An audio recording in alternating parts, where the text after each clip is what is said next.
مدات کی اقسام میں سے پہلی قسم ہم پڑھ چکے ہیں جو کہ مد متصل تھی۔ اب مد منفصل کو دیکھ لیتے ہیں۔ تو حروف مدہ کے بعد ہمزہ دوسرے کلمہ میں ہو تو پھر مد منفصل ہوگا۔ متصل میں ہم نے پڑھا تھا کہ حمزہ اسی کلمے میں ہو، جبکہ منفصل میں حمزہ دوسرے کلمہ میں ہو، جیسے کہ فی انفسکم۔ تو اب کیا ہے کہ مد متصل اور مد منفصل کو کتنا کھینچ کر پڑھنا چاہیے؟ تو مد متصل اور مد منفصل کو 2، 2.5 یا 4 الف تک کھینچ کر پڑھا جاتا ہے۔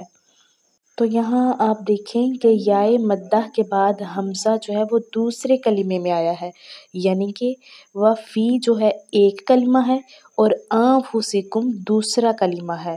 تو یہ کیا ہوا؟ مد منفصل۔ فی کو کھینچ کر پڑھا ہے کیونکہ اس کے اوپر مد